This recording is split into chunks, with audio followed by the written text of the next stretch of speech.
to determine during the Libyan war where he would move to next so that we could ascertain his position and drop bombs on him. Another remote viewer I recall was very, very good at detecting anything nuclear. Anything that was involving nuclear material to him had a green glow around it. And in fact, I found that to be true because I could also detect a green, like kryptonite, I guess, a kryptonite green light glow on fissionable nuclear material.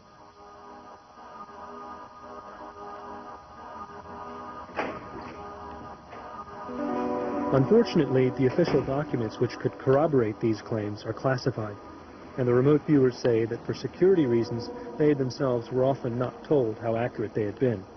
But I was able to get some idea of the accuracy of remote viewing under conditions like those of actual operations at Fort Meade. Across.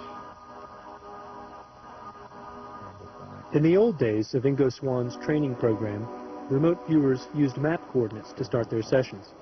But it was eventually found that random numbers worked just as well, or even no numbers at all.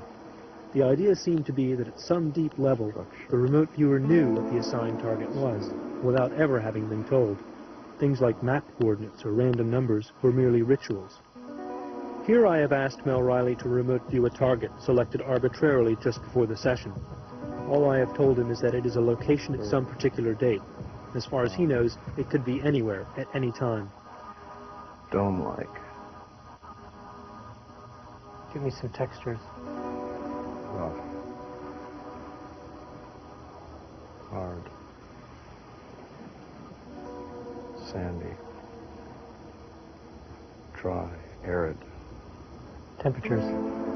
Dry. Dusty. Hot. Sounds. Is this rushing sound?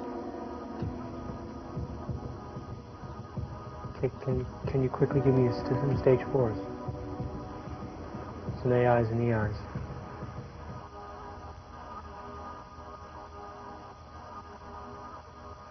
EIs. Panic. Fear. Confusion.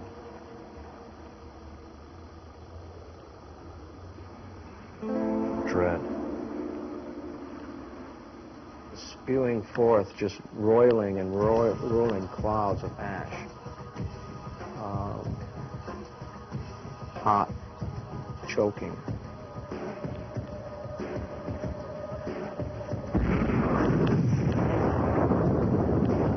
The target was a nuclear test at Bikini Atoll in July of 1946.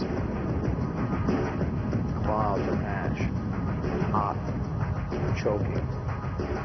Panic, fear, confusion, dread. Riley's session wasn't perfect. As often happens in remote viewing, he described some of the basic elements of the target accurately, but failed when it came to a broader description of what he was perceiving. They will break like a volcano. Still, one has to remember that remote viewing is just one piece of the intelligence puzzle. If an analyst in Washington is expecting to find something at a target site, he may see it clearly in the remote viewer's data, even if the remote viewer himself doesn't see it. In this session, for example, the target is a particular missile silo at Warren Air Force Base in Wyoming. Riley thinks he is describing a skyscraper, but an analyst might notice instead the shape of an MX missile.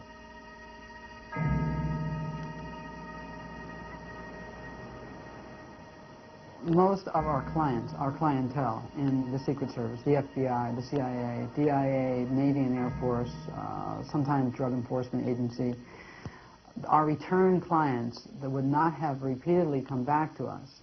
That's not to say that they acknowledged us to other people, but they would not have come back unless they were getting something that was useful. And in many cases, they did tell us that it was useful.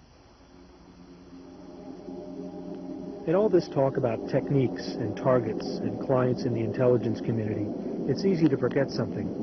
Remote viewers were not merely passive intelligence-gathering devices, like electronic radars or spy satellites. Remote viewers were human beings. The closer they got to their targets, the more they were there, immersed. senses and emotions bathed in a new and perhaps unsettling reality.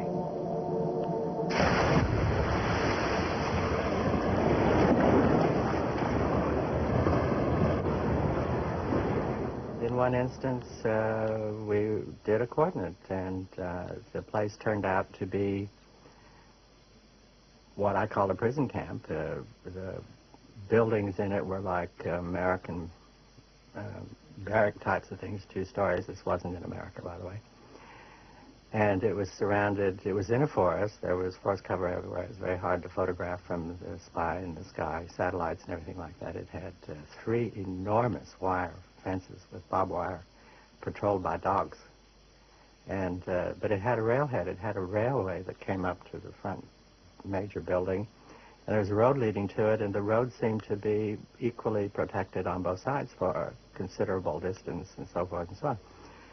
So we were sitting there, and I says, well, this is a prison camp. Why should they be interested in a prison camp, you know? And so, of course, my monitor, who I won't mention, said, well, look around and everything. There must be something there. So then I noticed that there was 2 big elevator doors in one of these buildings. So I says, well, they're not going up, so they must be going down. So I went down, and there was a whole different world. And it was an awful world, just dreadful. This was a biological research installation where they were subjecting monkeys and dogs and horses and pigs to extreme biological infectious diseases, and human beings too. And so the prison camp on top was probably a preserve of political undesirables who disappeared from and were used as human subjects. And this is the only, it still makes me cry when I recall that. I was a wreck after this. This was just the most dreadful thing I'd ever seen. And I think I wept for at least an hour before I could get it back together and things like that. So my conclusion, I shouldn't probably talk about that site. I can't identify the country. I do know that the place was identified as that, and that it was totally destroyed a couple years hence.